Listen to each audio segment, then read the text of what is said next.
Hello everyone, Chaitali রান্নাঘরে আপনাদের সবাইকে স্বাগত জানিয়ে শুরু করছি আজকের রেসিপি। দুধ ভরা সুজির মিষ্টি বা সুজির পিঠা বলতে পারেন। একদম কম খরচে কম সময়ের মধ্যে তাড়াতাড়ি এই সুস্বাদু রস ভরা মিষ্টি তৈরি হয়ে যাবে। দেখলে বুঝতে পারছেন ভেতরে কতটা দুধ ঢুকেছে। একদম দুধে কিন্তু টইটম্বুর হয়ে আছে ভেতরটা। তো চলুন দেরি না করে শুরু করে দিচ্ছি আজকের রেসিপি। প্রথমে এখানে আমি হাফ লিটার দুধ নিয়েছি। আপনার দুধটা যদি মনে করেন একটু বেশি নেবেন, বেশি নিতে পারেন। আর নিয়ে নিচ্ছি 1 কাপ চিনি। মিষ্টিটা নিজেদের টেস্ট অনুযায়ী বাড়িয়ে বা কমিয়ে নিতে পারেন। আর এখানে 1 পিঞ্চ নিয়ে নিচ্ছি ফুড কালার। এটা পুরোপুরি অপশনাল, মিষ্টিটা দেখতে ভালো লাগার জন্য, আর কিছু না। এক উবাল আসা পর্যন্ত আমাদের ওয়েট করতে হবে।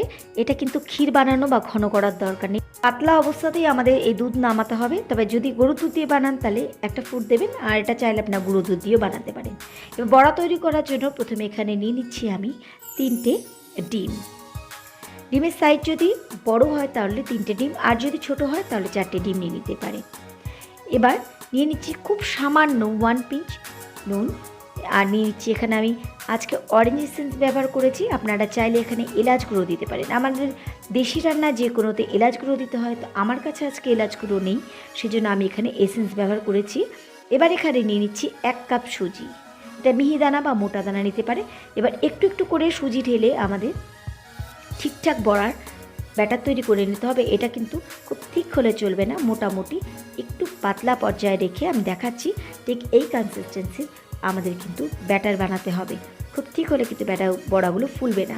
আর আমার 1 কাপের থেকে কিন্তু এতটুকু সুজি বেঁচে গেছে, এটা আমার লাগবে না। ওই জন্য আমি বললাম যে একটু একটু করে ঢেলে ঢেলে সুজি দিয়ে আমাদের কিন্তু ব্যাটার তৈরি করতে হবে।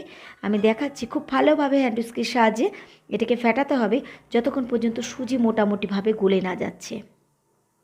তো গলতে গলতে ঠিক এই কনসিস্টেন্সি লাগবে আমাদের আজকের বড়া বানানোর জন্য ব্যাটার। তো এখানে আমার সুজির ব্যাটার রেডি হয়ে গেছে, এটাকে আমি পাশে রেখে দিচ্ছি।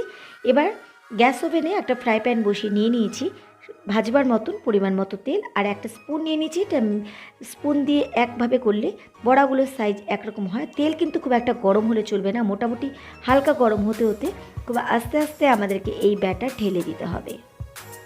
এটা একটা স্পুন দিয়ে করলে মাপটা ঠিক হবে, এই জন্য স্পুন নাও। আপনারা চাইলে যে কোনো রকমের স্পুন দিয়ে এটা বানাতে পারেন। তো তেল কিন্তু এখানে আমার খুব একটা গরম হয়নি, খুব গরমে কিন্তু এই বড়াগুলো ভাজা যাবে না। মোটামুটি হালকা গরম তেল থাকতে থাকতে আমাদের বড়াগুলো ছেড়ে দিতে হবে। আর হালকা একটু দুপিট ভেজে এই বড়াগুলোর সাথে সাথে কিন্তু আমরা যে দুধ গরম করে রেখেছিলাম সেই দুধের মধ্যেই দিয়ে দিতে হবে।